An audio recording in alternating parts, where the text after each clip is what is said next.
好，來關心出大事了。這個是 CIA 在中東的情報網，現在傳出來說遭到全滅了。那麼伊朗說他狂抓了6500名的間諜哦。川普另外一方面針對伊朗問題，他不敢開戰，急踩了剎車。現在伊朗內部則是街頭全民備戰起來了。今天就這些議題，我們會一起來做一個深入的了解。特別來關心，趕快來看到的是美軍在中東苦心經營數十年來的情報網，難道這一次真的全滅了嗎？來看到是 FBI 在此刻發布了一個重大的通緝令，要來通緝的就是這一位了。他是誰呢？懸賞金額高達了20萬美元的高價，要追捕的是前美國的空軍反情報官員莫妮卡·威特。原因是美方指控他在叛逃了伊朗之後，向革命衛隊提供了包括了美軍特工的名單跟整體的機密的計劃代號等等，還協助建立追蹤美國情報人員跟家屬的資料庫。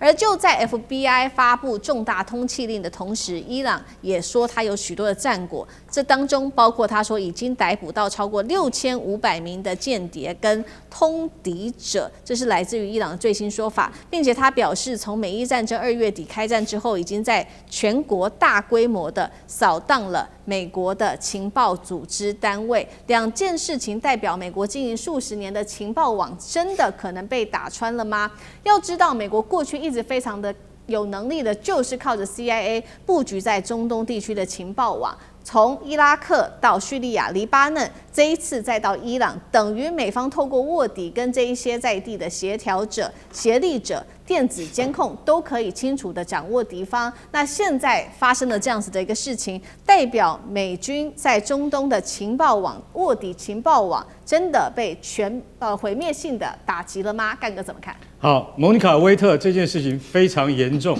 為什麼你知道？因為他曾經在反情報單位待了10年之久，他從2008年他從1997年服役到2008年啊，總共他在軍隊裡面待了12年，但是呢，他最後的官階應該是到了上尉。到了上尉之前呢，他所接觸到的都是非常機密的，跟中東不僅僅是伊朗，包括約旦啊、巴基斯坦啊這方面的情報，他都接觸得到。因為他的等級其實非常高，然後他也獲得了信任。你知道為什麼他得到信任嗎？因為他的波斯語是在他的同儕裡面最好的。他的波斯語講得非常好，所以莫妮卡·威特啊，這個人啊，老實講，你從外表你完全看不出來，你會認為她就是很標準的，就是美國從軍的女性。後來她今年47歲了，她到了2008年退役之後。他轉入哪裡？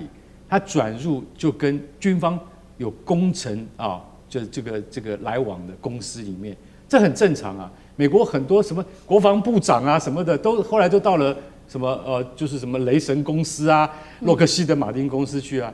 那他是到一個承包商裡面去做，然後他轉入民間之後呢，2012年，也就是他退役54年之後，他突然去了德黑蘭。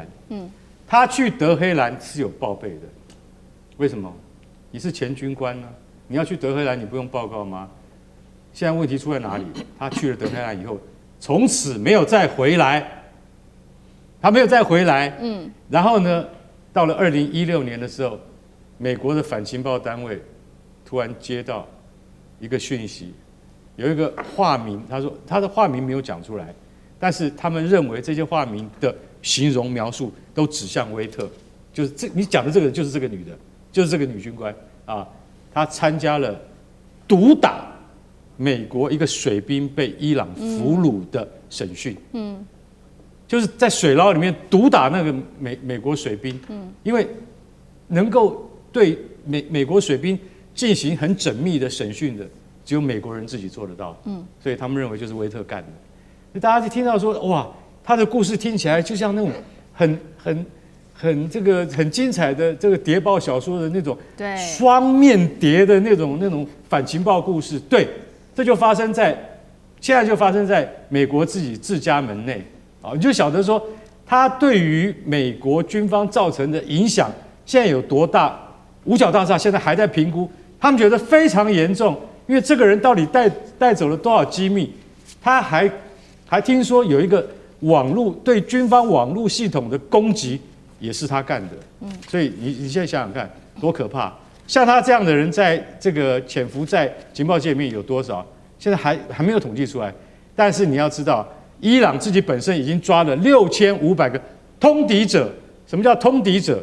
也就是阿富汗在淪陷的時候，有5000名阿富汗翻譯通通深陷在喀布爾境內，沒有來得及逃出來，因為美國一把他們都給丟了。就像現在這6500人被抓，美國能使上什麼力？也沒有辦法。所以你跟美帝合作，他的下場就這麼悲慘。好，那我們看到在中東地區，那現在大家最關注的另外一個議題，還有就是那現在美伊戰事到底會不會繼續的打下去？川普本來不是說要準備進攻了嗎？但是最新消息他說他決定要先踩剎車，原因是因為呢幾個國家向他請求說暫緩這個攻擊行動，包括他提到有卡達、沙烏地阿拉伯跟阿聯。比較奇怪的事情是，阿聯先前不是表態說他是幾個國家裡面最想要打伊朗的嗎？但是呢，是不是因為阿聯後來被伊朗的無人機打了他的這個核電廠，所以又害怕了，所以決定又不打了呢？再來，美國的部分則是因為軍火庫消耗的非常的快哦，再加上油價、通膨等等，所以這個影響川普的選舉，恐怕就因此不打了。那所以說，現在到底是阿聯有沒有想要打下去？為什麼態度突然間變了？還是川普要找個台階下，乾脆說這些國家要我不要打了？那上這個怎麼看？當然，川普宣布暫緩並不是終止啦，所以還有其實有其他方面也有新聞傳出說，現在美軍也在做大量的新的整補跟替換，特別是福特號在已經出來300多天了，很嚇人哦，所以這裡頭還是應該會有一個戰略的調整哈，說比如該換的該怎麼樣。所以，但事實上，除了這個軍事上打或不打，雖然是川普的一念之間，但你也不得不說，現在最近可以感受得到，其實，在中東地區，其實中東國家都在努力，特別是以沙特現在在推動的整個波灣地區的互不侵犯協議。那麼，這個互不侵犯協議，但是說都互不侵犯，當然他主要是希望這個伊朗不要侵犯過來。只是說，這個互不侵犯協議當中，也不是只有波灣國家自己簽訂，比如說美國支持嗎？歐盟支持嗎？以色列能不能加入？所以這些其實都基本上算是個大方向，沒有錯。你不要打我，我不要打你，大家和平安定。但這裡頭還有一些國際政治外交需要整合，所以連阿聯酋也是加入在裡頭。而且大家不要忘了，其實最近在整個中東的這個軍事布局上，一直都有敏感的改變。都知道沙特把巴基斯坦請來做他的部分的這個保護，特別是在空軍方面。而現在也傳出阿聯酋除了他自己已經跳離了，他自己走自己的路了。他最近也請埃及要派出他們的部分軍機，可能也包括中國的這個軍機當中的來協助阿聯酋的防禦。而且最近我們也看到，因為黎巴嫩的部分南部又打起來了，所以土耳其最近是放話說，你再這樣打下去，我要軍事干預哦，而且非常非常強烈，是整個他們的總統、外交部長跟整個國會。所以可以看到，不只是波灣國家喲，這些都是波灣外圍相關國家，他們的軍事力量其實也在裡頭就很大的部分的拉扯。當然，這次可以確定的是，美國在波灣當中已經出現了戰略收縮的地方。現在其實美國都沒有在討論說他們被打的那個15、16個或伊朗說的20幾個軍事基地有沒有在修復啊？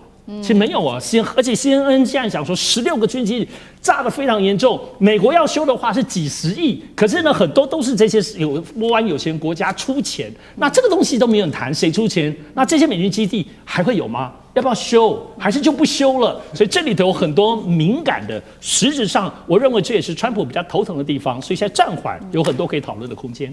好，所以一方面川普他一直在喊話說，確實啦，伊朗現在戰力非常薄弱，只剩下18%。但是另外一方面看到另外一個數字哦，北約又說了，情報指出伊朗目前擁有超過60%的飛彈庫存的保存力哦，還有大量的移動式發射車跟地下飛彈，所以可以持續的運作。再來就是現在，伊朗內部釀起的是全民備戰的方向來做發展嗎？幾件事情是因為呢，伊朗最近軍方開始公開教導民眾在街頭上如何使用武器。另外，甚至更離譜的事情是，電視主播直接在攝影棚內開火來做示範。聶老師怎麼看 ？OK， 那為什麼要做這些動作呢？我們台灣有人喊全民皆兵啊，這個好像叫打地面戰了哈。不過川普之前有說要打地面戰，他打的是這個島，但是也沒有真的要打地面戰啊。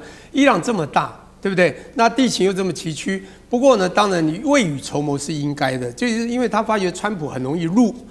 死是入夥呢，最後呢又輸了就入，所以呢很怕這個川普真的又做什麼動作，所以他們這是未雨綢繆啦。不過我剛剛講一個數字問題，我想釐清一下，就是說你今天講18%也好，60%也好，重點是分母有多大？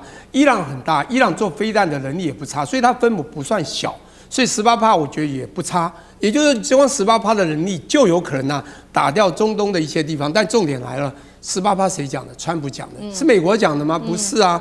所以川普講的話，你要講這個人動不動就是玩那種牌，就是說哈，先喊大的威嚇別人，很多東西渲染，所以18%就不可能是真啊。那當北約這個所謂6成是真是假，我不敢說，但18%絕對不是，因為川普講的。好了，我現在講說，現在你剛講到說，當然不管庫存多少，到底對中東國家有沒有威脅？對美國在中東的軍事基地有沒有威脅？我跟各位報告一下。根本講半天，威脅絕對是很大。現在重點是真的在出問題。現在到底要打中東還是直接打美國？因為剛講，我也爬文一下，有19個美國基地在中東地區，卡達的烏代爾也被打了，這個巴林的海軍基地第5艦隊也被打了。